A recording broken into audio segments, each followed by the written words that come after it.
He has time. He's Off got the left him. side. Dobbs is there. Leaping grab. Touchdown. Touchdown.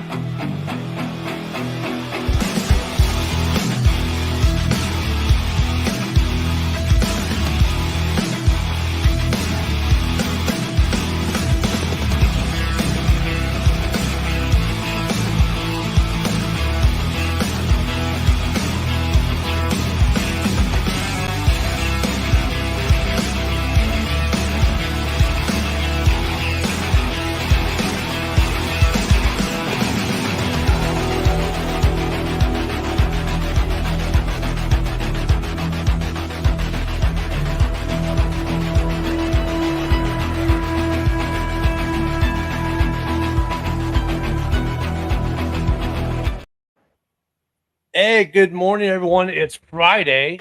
Ken's off this morning. We got the Free Amigos this morning, it looks like. So, good morning, Rob. How you doing? Good morning. Good. How are you? Well, it's Friday. We're living that life that Dom wishes he could live because he still has to work at least a couple days a week. Hey, come on. I had to go help somebody out. They crashed, and I guess I'm the man to call.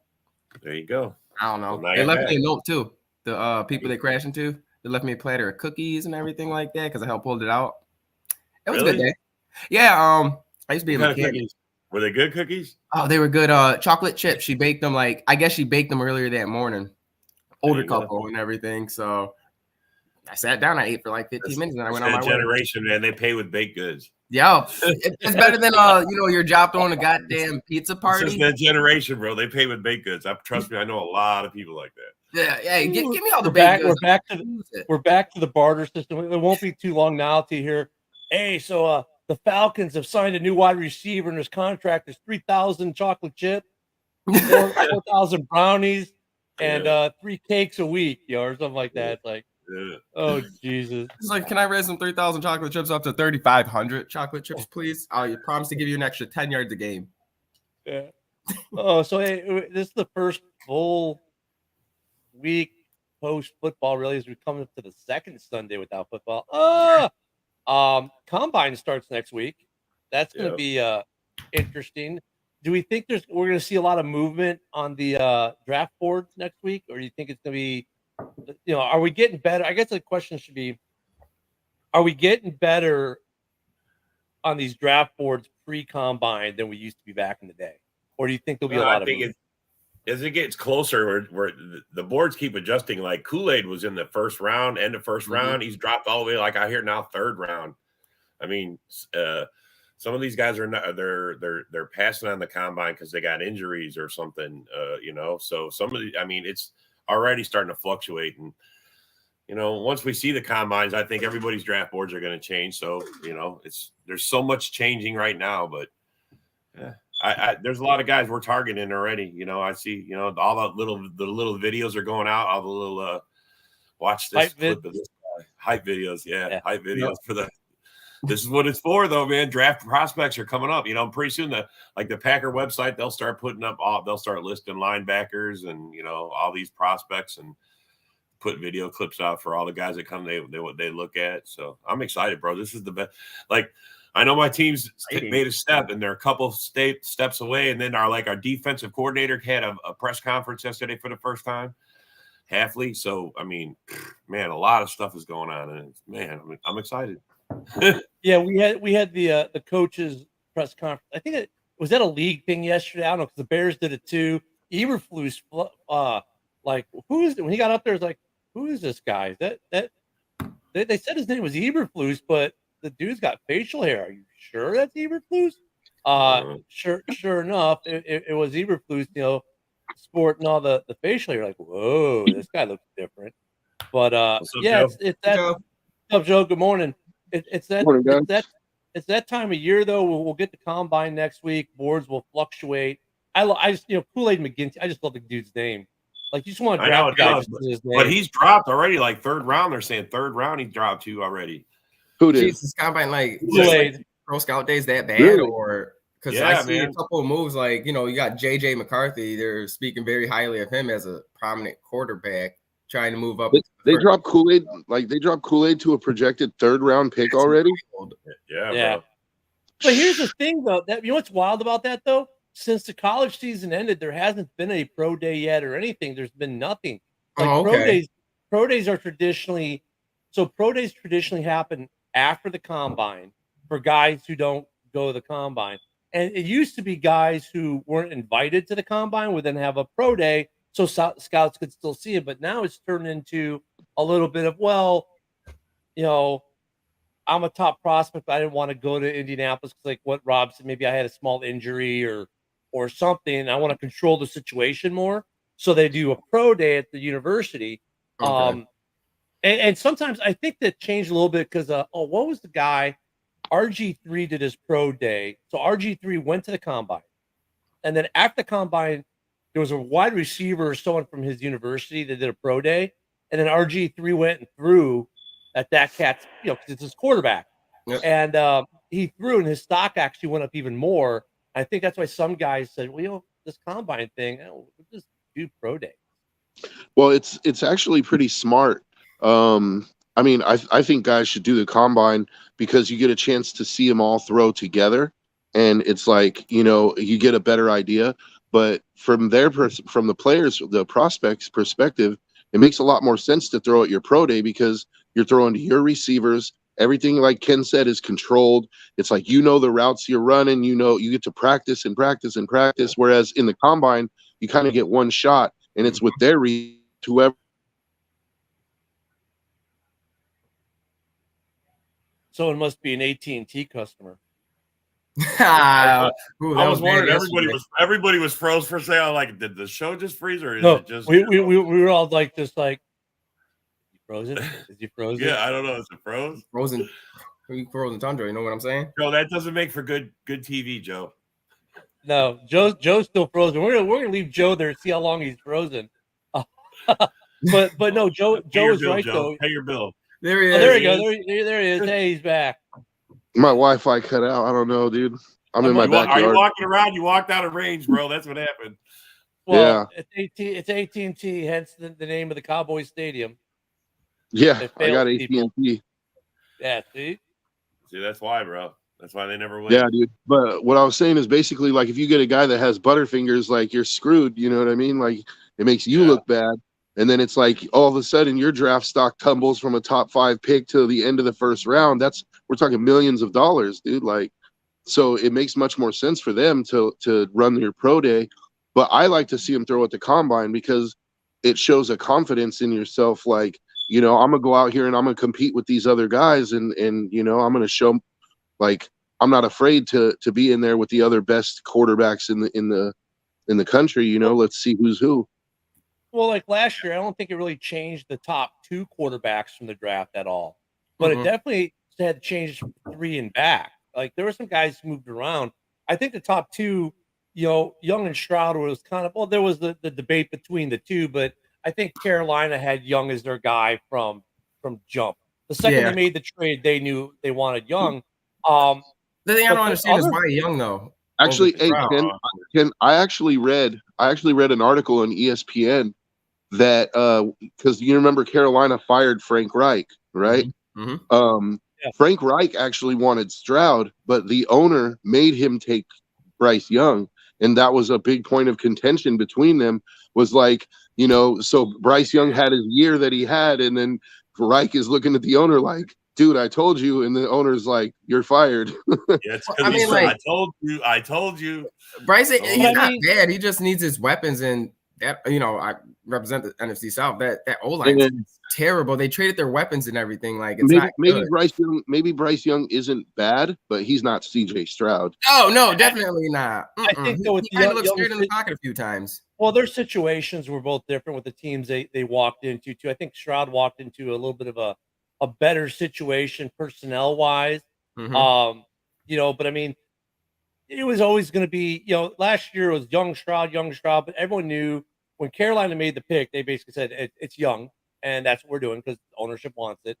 And you didn't see movement, but from 3 and beyond, like Richardson was like projected to be a 2nd round guy. Next thing you know, he's in the 1st round. He's a starting quarterback. Hendon Hooker fell. Well, he looked good. He came up, then he fell back. Levis fell. Levis fell. Levis, though, Levis though made himself look really good where Tennessee actually took him. Because but the thing that was the interesting thing is that Levis, I thought, did good at the combine, and he fell. Like he was projected as a top 5, top 7 pick. That's because Henderson came up. Everyone's looking. Oh, this guy, my God, look how he's stacked and he can run, and so that's what I'm saying. Some guys, I think too, because of the way when they're at the at the combine, they're not in pads and helmets. It's it's the cutoff shirts and oh my God, I got grandbaby look at me and hello grandbaby, he is so adorable. Okay, so but they're like you can see muscle definition and stuff like that, and I think some guys go, oh, this guy's kind of he's stacked and look how in shape he is and this, that, and the other, and that kind of plays into some of it too. And some guys moved up because of some of the stuff they were able to show off at the combine. And then some guys just get nervous and they fail. And some guys run slower than they should. Yeah. That happens every year. There's a guy who runs a slow 40 and all of a sudden he's a second round or a third round pick, And then there's the guy who was like projected as a 4th round pick, but he runs like a blistering 40 and all of a sudden he's in the 1st round. Right. Because he ran a 4.33. They judge it off of a 40. Like you don't even have pads or anything on. See, that's exactly what I was going to say, Dominic. You're right, Tom, but does it not happen every year? Is there not a guy who runs a 4.3 or a 4.2 40 and he ends up in the 2nd round instead of the 5th round because, speed kills, man. So speed's an element. But they should make him do the 40 in pads and a helmet. They really should. Yeah. It'd give a more realistic take on it. Honestly, dude, I was thinking about it. Like, I think this year, the top, like we know who the top 3 quarterbacks are, right? Yep. But I think the combine has the potential to change not only the order that they go in, but I think that there's a chance that Drake May, if he doesn't perform well at the combine, like I think there's a chance he drops out of the top 3 and he could be replaced by one of the other quarterbacks like Bo Nix, or if they perform well and he doesn't, because Drake May is to me, he's top 3, but he's kind of on thin ice after the season that he had. And I think it's only going to take one more thing for people to start hitting them with that Mitch Trubisky line. Well, Caleb might be a little bit. Well, yeah, Mitch. I mean, first off, it's North Carolina quarterback. I mean, it's a basketball school, so yeah. I mean, there's always that argument. But I think even like Caleb Williams, you could see him drop, and some of that might be his wonder look when he takes the Wonderlic test piece of it, and then the interviews seem like okay, because there's been reports coming out on Caleb from former teammates. Look at some of the posts after they won their bowl game, like, oh my God, the team is back. So there's some interesting things there that I think teams are going to want to look at because locker room presence is a thing, and that's a thing that we don't see as fans. The GMs see in the interview process and stuff like that as they're doing their due diligence. Caleb is going to be interesting. So I want to see with Caleb's number one in the top 3 who could fall back a little bit, like knock himself out of the 1 if he doesn't perform well, if he doesn't speak well, if he doesn't test well. But because when you're the most hyped guy coming in, that's the most burden. So he's got to if he can go to the combine and show out and do well in these things, that'll solidify him as a number 1 quarterback off the board. But I think he's got some interesting issues that we'll have to see at the combine. See, I think my personal opinion is I don't think he should throw at the combine. I think he can only hurt his draft stock at the combine. Not like even if he does well, it's like to me it seems like he should do a pro day if at all, but he should just kind of ride the wave because right now it's like he's still being hyped because of his talent. I think I would just let that ride and let teams judge me off my tape, not off my combine, because so at this point, but that's skeptical, isn't it? But Young and Stroud threw last year. I mean, I don't know. It's kind of hard when last year. If you're the top QB, you got to throw. You got to show your skills. I think the pressure's on. He has to perform because some people are saying he's not like you said, Ken. But I said don't throw at the combine. I said he should do a pro day.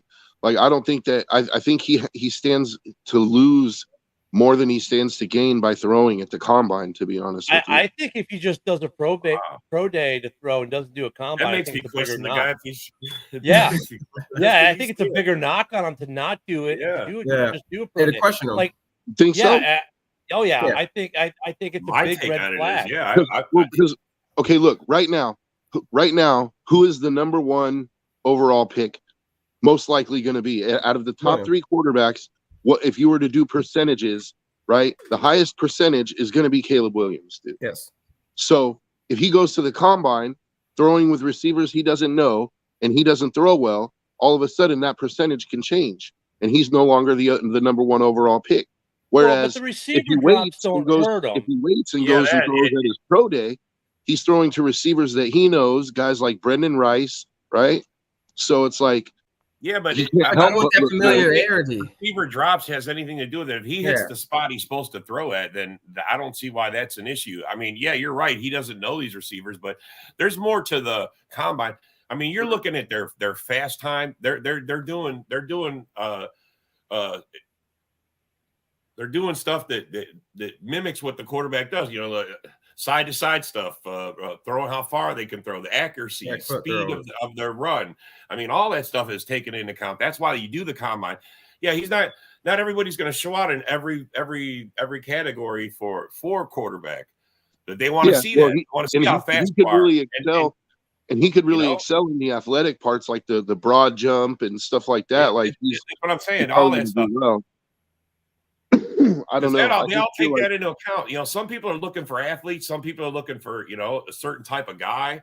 Yep. And, you know, it's just like I was thinking about it too. Like maybe you're right with Caleb. Maybe he has to throw because you know he's got to prove he's the number one. But I was Right, thinking well, about it with other guys like Michael Penix, for example. Yeah. I think Michael Penix has more to lose by throwing at the combine than he does by saying, "Judge me off my tape."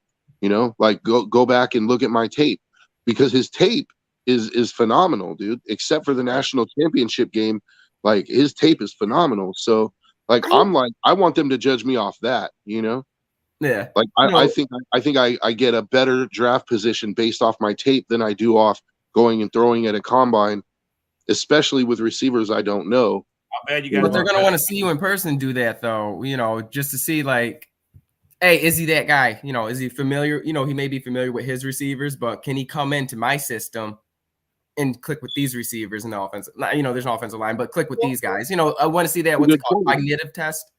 And It's the a good big point. thing too about the combine, though, like the throwing and doing the 40 and your vertical, yeah, those are all part of it. But actually, I think the bigger part of the combine is when they're doing the workout bench, when they're doing the interviews, when they're doing the Wonderlic, which you always hear about this Wonderlic test. I like to see it sometime and see what's actually on this test. But you know, it's the football IQ and all that. But I mean, sometimes I think that's the more important stuff. Like if people like the workout bench to see what they can lift, it's not about seeing what the top final number is, what they lift. It's to see what they do when they get to those last 2 or 3 reps, like how hard they fight and how much effort they put into, or they go, okay, I did my 15, I'm done. Or are these guys going until complete muscle fear, like, all right, I gotta grab this bar and pull you up, right? I mean, I think there's some of that. And sometimes the things you hear about a guy coming out is like, this guy benched like 35 reps. Oh my God, he's a beast. And that's how he gets drafted, right? I mean, so I think though the arm strength, you know, the throwing piece, it's all there, but that's not the biggest piece of the combine for some of these guys. It's those interviews. It's when they talk to GMs and other players and then how they react with the other players and how they do certain things off the ball. I think because they're being looked at from the second to get off the airplane pretty much. Yeah. Or get out of the And car. I definitely think that Caleb needs to do the interviews. Like he's got some stuff to clean up, you know. So well, yeah, because it'll be interesting to see how he performs at the interviews because you know there's a lot going in already. You know, the GMs are going to have a lot of questions for Caleb. You know, so I'm interested to see how he fares when it comes to like being grilled about these questions. Like, you know, do you really want an ownership stake in the team? Did you really say that? Is Yeah. your uncle really say Jamarcus that? Russell? I want to Is know. your uncle Jamarcus Is your Uncle Russell? Jamarcus Russell? You study playbooks? Yeah, I mean, Yeah. are you and Menzel good friends? I mean, see, that's the problem. You look at guys who are like highly touted quarterbacks coming into the draft. Manziel, Jamarcus Russell, Ryan Leaf are the bigger bust names. And this what I always think is funny about the draft, because there's so many names you can point to compared to those, to where the big prospect coming into a draft that never go anywhere, compared to the big name that actually did something coming out of the combine and draft. So for these quarterbacks, and these GMs, I think the combine is so super important, especially when it comes down to, I can't believe no one asked Johnny Manziel, here, look at this playbook. Like, Yeah. how did that not happen at a combine? Like, what do you mean you've never read a playbook? You know what I'm saying? I mean, that GM should, well, he got fired eventually, but I mean, those are the questions, though, because of all these busts now, the GMs ask. And I think it's, as they refine their processes, maybe one day we'll get less busts out of the first round. But I mean, dude, with a hit rate of only around 40% on quarterbacks in the first round, GM's got some work to do. Yeah. They're failing over 50% of the time. They got some work to do on these quarterbacks. So if you look at 6 quarterbacks in the first round, guaranteed 4 of them are going to suck. They're going to be busted. I was just going to say, if you look at the top 3, I didn't know that. If you look at the top 3, the odds are only one of them is going to be good, and the other 2 are going to suck. Yeah. So it's like, it's really a lottery. It's a crapshoot, because if whatever team gets the one guy, the other 2 teams, they sat there and they traded up, or they used the number 2 overall pick on a guy, and now he's going to suck. It's like, well, Trey Lance is now the backup to the backup. He was a high pick. That's kind of a. If you look at Fields' draft class, him and Trevor Lawrence are the only 2 not considered a bust from his draft class, the quarterback. Everyone else is a bust. Who else came in that draft class? Trevor Lawrence, Justin Fields, Trey Lance, right? Mac Jones. Zach Wilson. Zach Wilson. He was high too. Mac Jones was really Mac high. Jones was really high. Zach Wilson. And then if you look at the year before that, then you look at, was it the year after the Kenny Pickett year? Kenny Pickett was only quarterback taken in the first round. He's a miss. And he sucks. Yep. Yeah. Well, I won't say he sucks. Well, I don't know. It's like he's right on. To me, Kenny Pickett is right on that line of like, he sucks, but he's like, I don't know. Bro, like, it's the talent. I wouldn't put him full on into sucks, puts him but over. I don't know. Yeah, I think the team he's on puts him just barely over that line of sucks. That's what I mean, bro. Just barely, dude. Like if he was playing for Arizona, or if he was playing for like the New York Giants right now, he would be terrible. Lord, the coach. He wouldn't be in the game no more. Yeah, he's lucky he plays for the Steelers, dude. And they don't want to replace him either. They want to give him one more year. I mean, that's dumb. That's actually a good thing, more so. But what year is he in? That'd be his 3rd year, right? If they give him one more year. It's not a good thing though, Dom, because Mike Tomlin has never had a losing season. So you're never gonna, like, even with Kenny Pickett, he's gonna find a way to go 9-8, and you're still gonna be picking at 18 instead of like. And then Mike Tomlin can pack his bags and leave. Because there's no way you're gonna pick the same quarterback after. Excuse me, how many quarterbacks did they go through last year? 3, right? Rudolph. Well, I mean, but you know what the thing is though, like. Yeah, they let Trubisky go too. Yeah, I mean, Rob will remember, he's an older guy. Joe, you're an older guy. You like in the 80s, dude, and we got quarterbacks in the draft. Your quarterback that even took in the first round. They didn't see the field. They did not see the field. Year two, year 3. Maybe year 2 or year 3. So, in some cases, year 4, right? So, like kind of like what the Packers just did with Love. So, the funny thing is when they talk about Kenny Pickett, like, for example, he's 2 years in and he's not a superstar yet. And you thought he would be. I mean, it's like you got to give these young kids the pressure on all, is be Andrew Luck from jump. But everyone fails to remember that even Eli was like 2-14 his rookie year, or some stupid number. Like 3-13 or something. Peyton, I mean, Peyton won 2 games his first year. yeah. Has the most interceptions for a QB. Luck got actually Luck got smashed his first year too. Yeah. But I mean, I don't know. The problem is we had a draft class where you had like Eli and you had Rivers and Roethlisberger. Didn't Rivers and Eli, didn't they have like they each got they swapped after they picked the other team, and then they swapped the next quarterbacks, bro. Like I think Roethlisberger was the next year because he was in the same one as Aaron Rodgers and Alex. So you get a couple years where you get these great quarterback draft classes, but then every year, because like last year, generational talent and Bryce Young, he's generational talent, blah blah blah, and then this year, generational talent and Caleb Williams, and next year it's gonna be hype. And then next year it's gonna be a generational talent in this other quarterback. Every year it's a generational talent. Yeah, I think people have forgotten what generational talent actually means. Bro, totally, I think the last generational talent was Andrew Luck.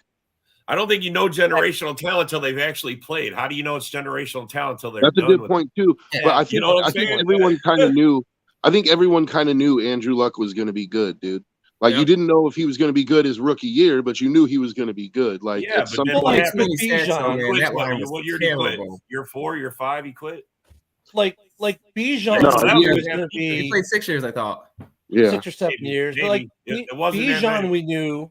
Everyone knew Bijan was going to be generational, though. Like, they knew as a running back, like he was the best prospect since Saquon Barkley at minimum. If not, so but with the running backs, those we talked about yesterday, though, they're pretty much a dime a dozen, plug and play across the board. Bijan just was special, and he's shown to be special still. Even though his backup beat him in their one head-to-head meeting this year.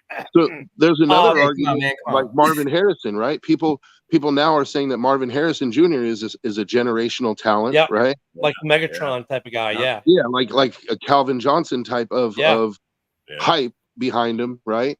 But here's a question: do you think that Marvin Harrison Jr. stood out as much as Bijan did? Like, do you see the same thing where you're like? You take one look at the guy and you're like, this guy is special. He's different than the other guys in the class.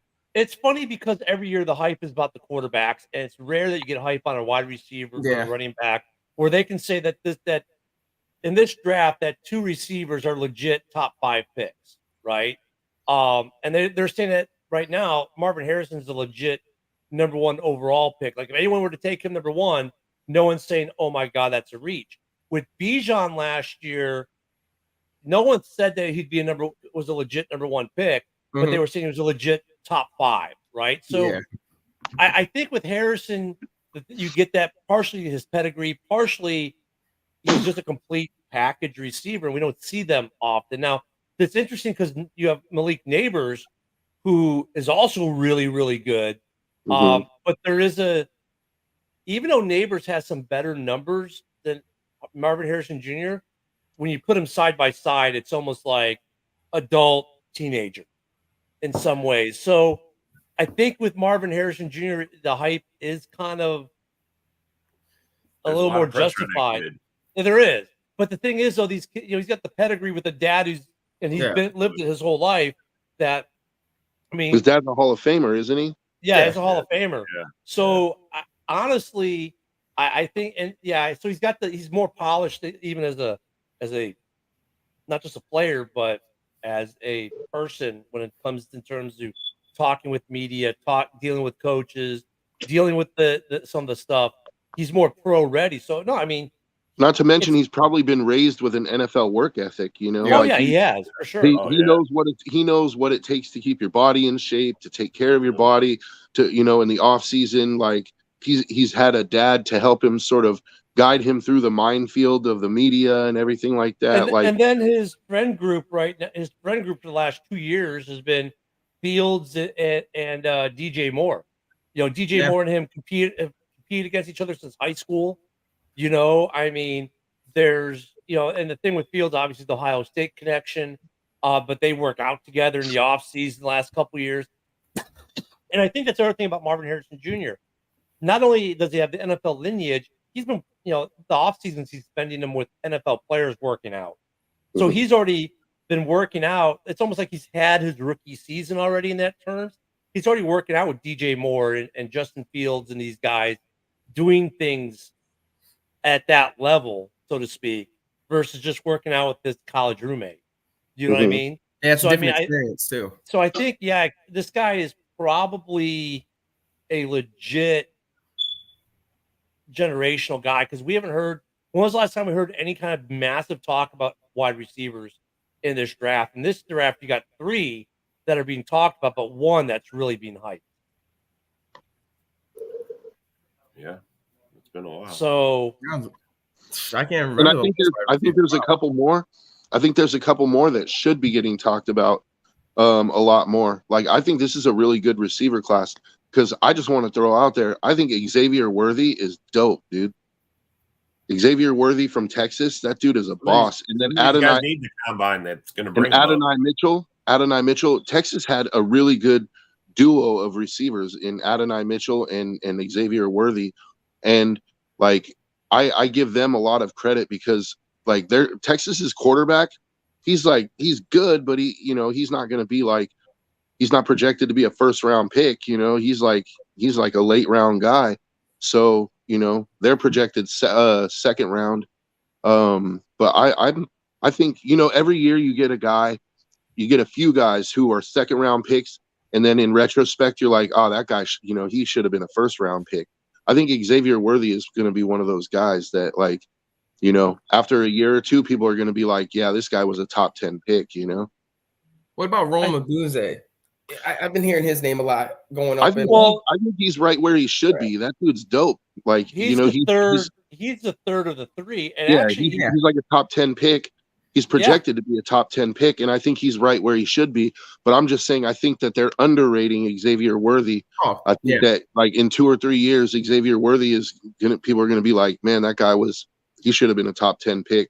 It could even be this year. You never know. Like, surprises happen every year in the league, and it's that's what I like about that league. The thing is, with receivers, the hit rate is much higher in the first round too than quarterback. Yep.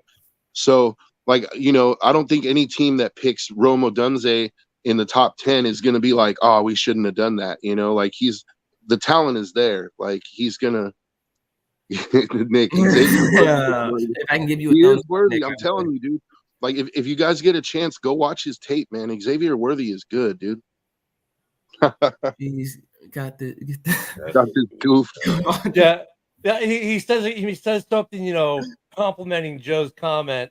And then, but that was the one that was before, but I just had to put up because if you guys don't know, Joe and Nick are good friends. So, yeah, Nick loves to troll. Does Nick give you massages too, Joe? What's that? Does Nick give you massages too? No. we actually live in different states. But Nick is from my hometown, and we used to live here. And we've always been friends for probably 16 years. Me and Nick have been good friends. Well, in the back check, Nick gives J Love body massages all the time. So oh, you gotta relax before the game, man. Yeah, exactly. He wants to make sure Jordan Love is nice and relaxed before the game. Yeah. It's not just back massages either. Can't do the stretches. I'm gonna back up to this comment from Adrian. Some quarterbacks don't need to play right away when they get drafted, and I think. Oh, absolutely. 100. Adrian, I would say all of these quarterbacks that get drafted in the first round even don't need to play day one or game 1, week 1, be a starter. But the problem is this, and it's fan base. The fans. It's funny that for as much as GMs and coaches say, "Well, the fans don't have a say in the matter. I'm the coach." Then how the hell are you starting this guy? Because the fans and the media, well, you draft this guy number 1, you have to start him. Like, no, like I don't. Fans don't have patience with their organizations anymore. Zero. Yep.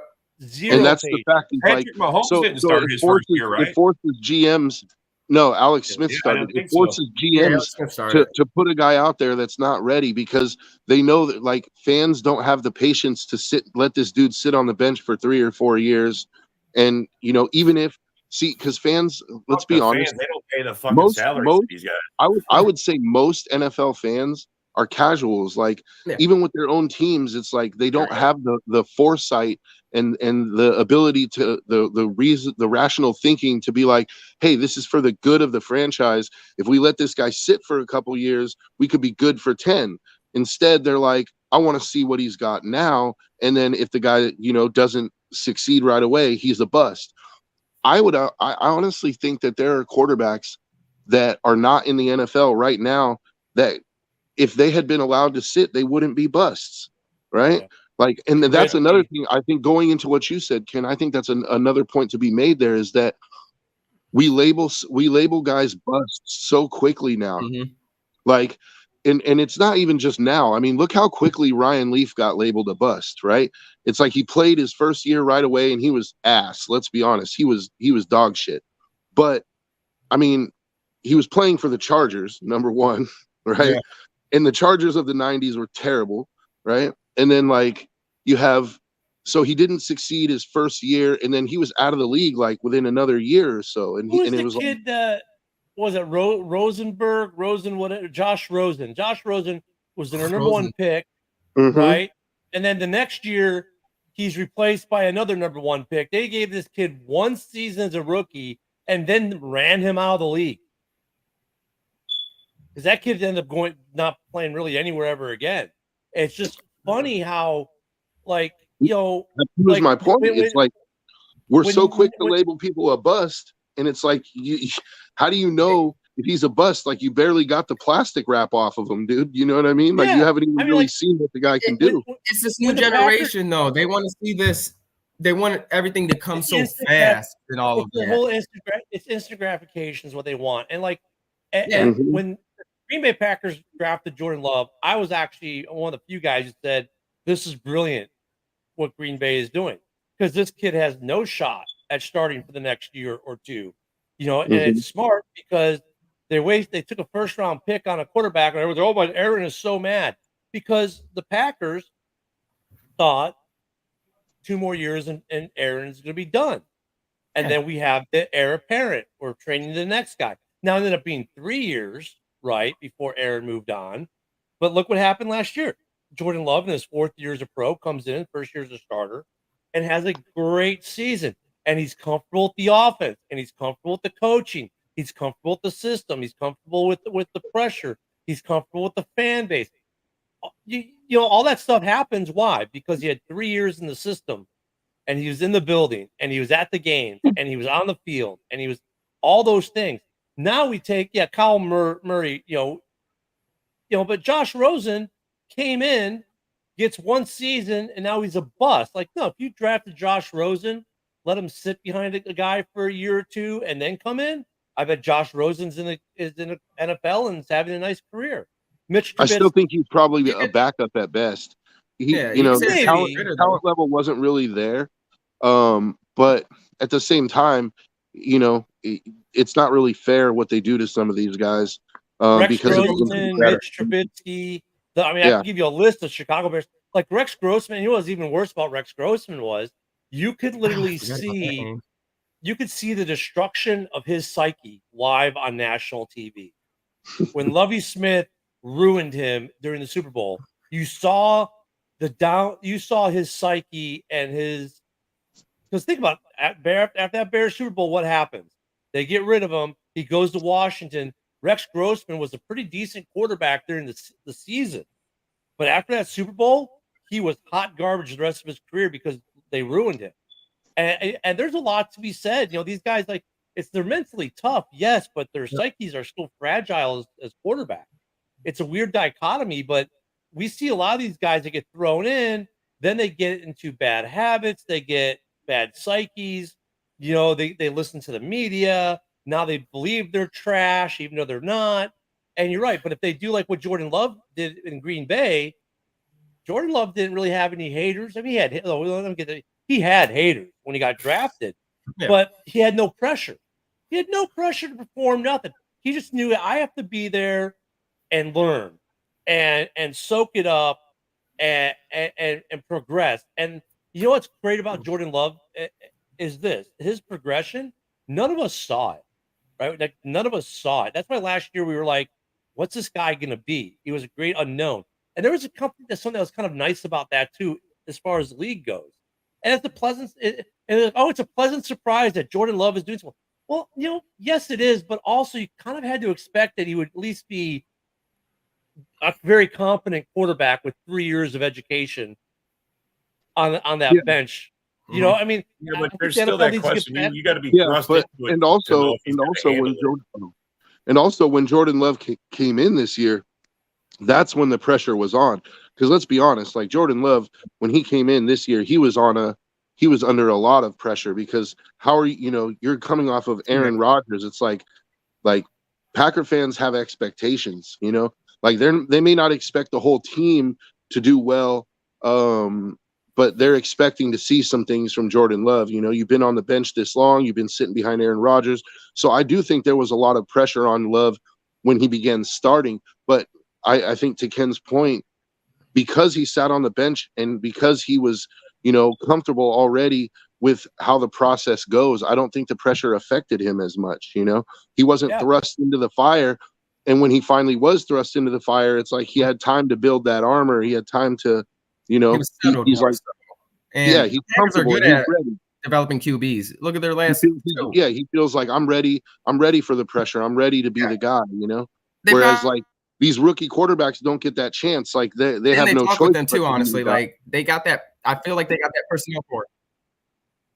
Yeah, they got the what? And you're following a legacy too. You got 2 Hall of Fame quarterbacks you're following. Why not? You want to do the best you can do, and look at what he did this year. That's what hyped me up about that. Like, because I honestly wanted the Falcons to draft Love, but stuff happens. Morning, Eric.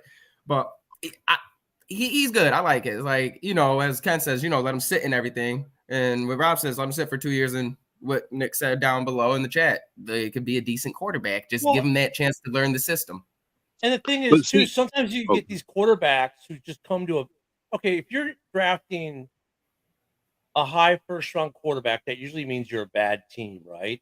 So now I'm taking this quarterback to a crap team I just drafted. So Caleb would say he's going to go to Washington. They're a crap team. For sake of everyone would say he's going to Washington. They're a crap team. That's why they had the number 2 overall pick, right? Because they sucked terribly. And they have a lot of problems. And if Caleb goes there, and you're still not going to win more than 3 or 4 or 5 games. Just it's like he's not going to make you a playoff contender. And then it's like, oh well, then by year 2, well, okay, he hasn't won that many games. Well, okay, it's a team sport, and you put these quarterbacks on these really bad teams, and then you expect the teams to automatically be 3 to 5 wins better because you drafted this quarterback. Look, if your defense sucked before and you didn't address your defense, it still sucks. If your offensive line sucked before and you didn't address your offensive line, it still sucks. I don't care who your quarterback is. If you don't have a receiving core that has a catch percentage over 50% and they suck, guess what? The quarterback is not going to change your wins and losses by himself. And that's a problem because every fan out there, it's the only position we expect that. If you think about it, what other position do we go, oh, well, that wide receiver is a bust because as a starting wide receiver, his team had only won 3 games last year. No, it's the rest of the team sucks. It's you need a quarterback, the wide receiver, the running back, the line. But I don't know what it is with quarterbacks. We hold them to the standard too with these first round picks, like Mac Jones. Oh man, he sucks because the Patriots started losing games. No, the rest of the team just sucks. Well, like, but the talent around him dropped too. Yeah, but to be fair, Mac Jones kind of sucks too. Like, I mean, but the talent level around him dropped as well, though. I agree, but Mac Jones kind of sucks though. Like I've watched him. It's not all the team. Like Mac Jones sucks, dude. His what's it called? His IQ. And his arm talent is not great. Trash. So maybe not the best with Mac. You should have went with Zach Wilson. But Zach Wilson. Okay, He's Zach picking up Wilson moms and everything. I mean, picking up moms. I mean, like, well, Zach Wilson. At least Zach Wilson has shown. At least Zach Wilson has had some brief flashes of competency. You know what I mean? Yeah, he won a big game this year. I'm saying though, it's not like the quarter. Like the only reason, like, let's go back to a guy like Peyton Manning who wins 3 games his rookie year. Why does he start winning more games? They start putting more talent around him. Jeff Saturday, You know, you got Marvin defense, Harrison, Edger, Marvin James. Harrison. Reggie Wayne. Yeah. So that's what I'm saying. It's like it's talent. Like, okay, why did Kurt Warner, the guy who's probably has some of the worst takes on NFL Network, yeah, he's a Hall of Fame quarterback, but why does he do well on the greatest show on turf? He had Isaac great Bruce receivers, and Torrey great Holt and Mark running Marshall back. Falk. Yeah. I mean, it was all the tools they had. So, But Kurt Warner also had tremendous accuracy. That dude. Well, he also wasn't a rookie. He was a great. Kurt Warner was a great quarterback. He had a run where he was in, Herbert, consistently in the top 5 quarterbacks. Yeah, Herbert would be another really good example. But I was just thinking about this. So we're talking about the impatience of fans, right? And we're talking about like nobody lets a quarterback sit anymore. And I think that part of the reason for that it's not just that teams are short-sighted. If you look at the landscape of the league, there aren't a lot of teams out there that have veteran quarterbacks in their mid-30s that you could actually go and draft a guy and sit behind him. The league is full of young quarterbacks right now. Well, like the other problem everywhere you look, it's like Kirk Cousins is like pretty much the only guy that I could think of off the top of my head that is a starting level quarterback that's like in his mid-30s. That is, so I don't think that a lot of teams have the opportunity to sit a guy behind a guy because they're already starting a young quarterback. They do, Joe, but they chose not to. And like with Trubisky and with Fields, like with Trubisky, let's go to Trubisky. They broadened the neck piece, right? They signed the guy a 3-year, $45 million deal, and the idea was he was going to play the whole season, and Trubisky would learn. And then the Bears sucked, right? They weren't that good. I don't know if they sucked, but they weren't that good, right? They weren't winning enough games. So bench the neck, bring in Trubisky, right? And then 18 happens. You have a great year with the new head coach. He's a wonderful head coach that first year, wins coach of the year. You think, okay, well, this works. And then, of course, Nagy sucks, ruins Trubisky to a large extent. They restrict him and everything. And now you go, okay, now we need to dump him and draft a new quarterback. So what do? No, they go get an established veteran quarterback they sign, and they draft Fields at 11. And the plan is Fields is not supposed to play. Well, once again, now in this case, injury happens. But it's okay. Fields still should have been 3 on the depth chart. Nope, because you had Nick Foles at 2. Nope, they started him over Nick Foles. Well, secondly, they should have gone to Nick Foles. And Steph still left Field on the bench. But then, well, we're not winning enough games. We need Fields. Well, why? If you're losing, suck. Get a better draft pick to get a better offensive line or a better receiver or some other better need because you're still not there. But it seems like the idea with these quarterbacks is you draft the quarterback, you fixed your team. No, draft the guy number 1 overall, sit his ass on the bench for a year. So what? You're going to suck for another year, right, as you train this guy. But now you're going to pick up another solid piece either on his side of the ball to help protect him or a weapon or a defensive side of the ball because what good's an offense that puts up 35 when the defense gives up 42? And that's the problem. But it's the fans. They're like, we can't suck for another year. We have to be mediocre too, though. Right, but what I was saying is that Green Bay was in a unique position though because they had Rodgers. Like what I'm talking about is there aren't a lot of veteran quarterbacks in the NFL right now that are serviceable or good starters. Like you have Brian. You have Brian Hoyers out there. You have Brian Hoyers out there. You have Jimmy Garoppolo's out there. But do you really want to sit your rookie quarterback behind Jimmy Garoppolo? Yes. You do? Be mediocre. I don't. Just look at he'll be able to play what 3 games. Your rookie quarterback. No, I'm not even talking about Jimmy's injuries. What I'm talking about is like I don't want Jimmy grooming my new quarterback. Like I don't want Brian Hoyer grooming my new quarterback. Like you know what though? You don't need those guys. I don't want quarterback and my new quarterback starting from day one, getting into bad habits, learning the NFL the wrong way. Like Nick has right here. Hooker has a better possibility of being a good starter because he's sitting behind Goff right now. Right? Yeah, Goff is on the older side for what the rest of the league is putting out there right now. But I mean, I'd rather draft a quarterback in the top 10. Let's say if I draft my quarterback in the top 10, I'd rather not start him that rookie year and start a decent middle of the road veteran quarterback. And if I end up being a mediocre 5-7 win team, I'm good with that for year one of that kid. Because I throw that kid in as a rookie. Guess what? At best, I'm usually a 5-7 win team, anyways. But now I can create more negativity in his headspace. I can create more negativity in picking up bad habits. But especially like you look at guys who look at Fields is a good example in a certain degree. Year one, when he comes in and gets sacked, he gets hit. Everyone remembers the hit in Cleveland, right? Helmet flying off. That affected him mentally. You saw that in year two, where he wouldn't pull the trigger a lot of times. Last year, you saw him finally starting to pull the trigger and getting over some of those fears he had, and rightfully so, from his rookie season.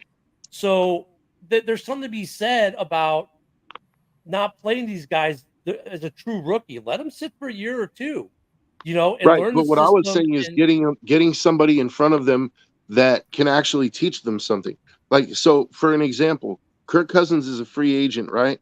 And he's coming off an Achilles. So we don't know if he's going to be, if he's going to be Kirk Cousins still, but the mental side of the game is still there. So if I'm a team that's losing, right? If I'm a losing team right now, I honestly, I consider going out and getting a Kirk Cousins for 2 or 3 years, right? And then drafting a quarterback and sitting him behind Kirk for the next 2 years, just for the mental side of the game that Kirk can help to instill in the kid. You know what I mean? That's what I'm saying is that there aren't too many of those guys in the NFL right now that you would actually feel comfortable saying, hey, we want to bring you in to groom our new guy. You're our starter for the next couple of years. We're going to sit this guy. How many guys in the NFL right now would you feel comfortable as veteran quarterback? That's my point. I'll give the Bears a half a credit, because at least when they had Dalton and Foles, they tried to do that, right? You could see that they were making a somewhat of an attempt to not play Fields that rookie year. But I think when Andy Dalton got hurt, they listened too much to the fans and the clamoring of the fans and the media, and they caved to the pressure. Not put him in that situation. But I mean, you had 2 adequate veteran starters ahead of them, and then they. So there's some quarterbacks that don't need that though, like Brett Favre. Like, I mean, dude, he came in from Mikowski. I mean, Mikowski got injured. Yeah, but and Brett got thrust into it. And but was that wasn't his true rookie year though, was it? Yeah, no, yeah, he got drafted by the Falcons. Right? Yeah, he got drafted by the Falcons, and then they made a trade after the draft was over with the Packers. We had Brett on our roster, and Mikowski got injured, and Brett got put in. Yep. That's how it happened. I mean, but at that time, that was an outlier, Rob. That was an outlier. That was an outlier at that time, though. It was unheard of for quarterbacks to be starting their rookie year in the early 90s and in the late 80s. And like Marino, I want to see that. Well, Marino was an outlier, but the problem is, fans expect to out. But you know what? No, those guys were outliers. Stroud is an outlier. The amount of success he has as a rookie. Right. But the problem is this: now the fans expect that from every quarterback. Exactly. Yep. And it's unrealistic. And which is why I said if I'm a losing team, I take a chance on Kirk Cousins just for the mental side of the game, where he can help my new quarterback. I think it makes a lot of sense for a team that's losing. I think it makes a lot of sense. And cap. I mean, would you want to pay him that?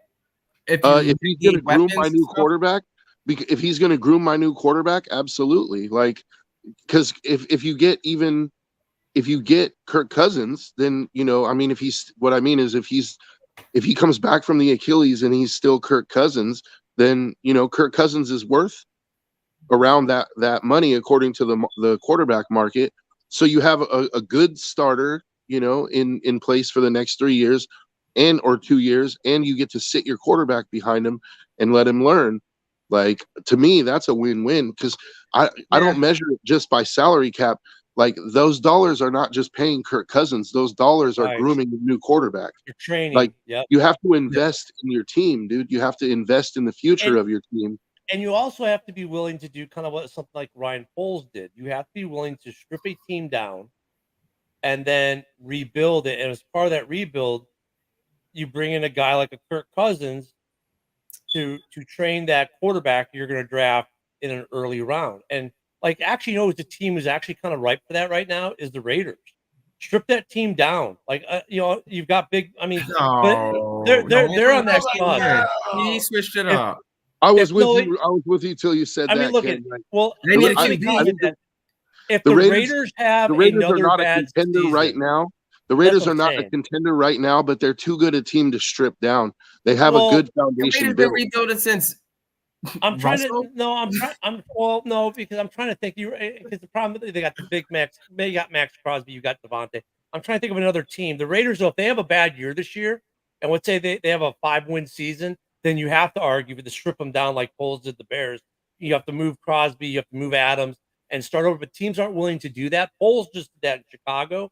I think there's some, like, maybe Washington's a good example. Yeah. Washington, strip it down, like get rid of everyone that's even close to needing a contract right now, and you start drafting and you sign a few young players and a guy like Kirk Cousins.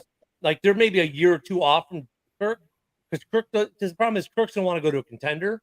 Yeah. But like 2 years from now, when you got this nice young team that's on that bubble, then Kirk's the kind of guy you want to get to now train that new quarterback.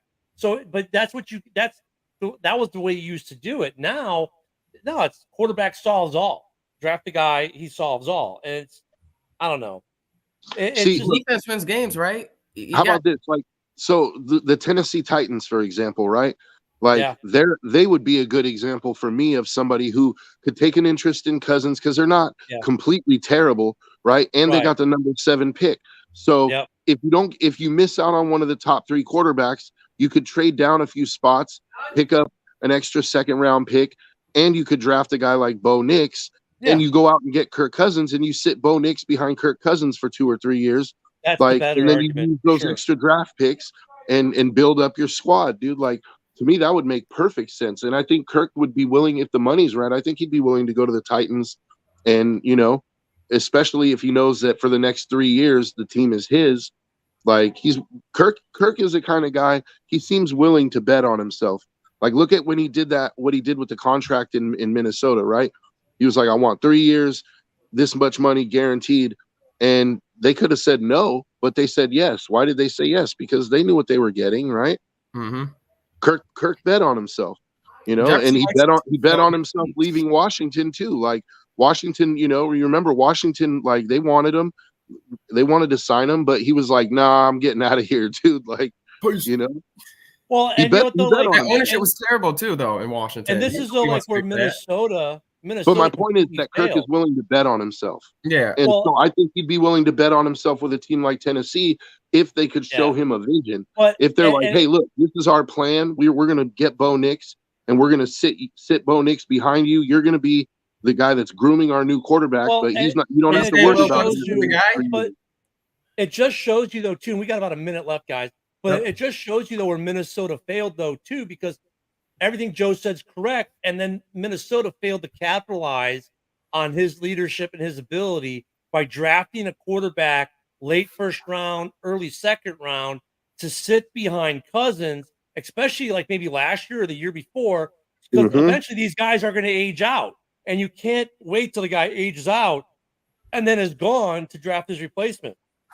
So, I mean, that's where we're at. And maybe the NFL starts to take notice. That's another reason why I think the Bears don't draft a quarterback. I think some of these teams that we think are going to draft quarterback aren't. But the Bears aren't going to draft quarterback for another reason. They're nowhere near where Washington or some of these other or New England is process-wise, team-wise, where they need to jettison and start over. I think, though, if the Bears were to take a quarterback, I think their next quarterback they're going to try train is Bagent.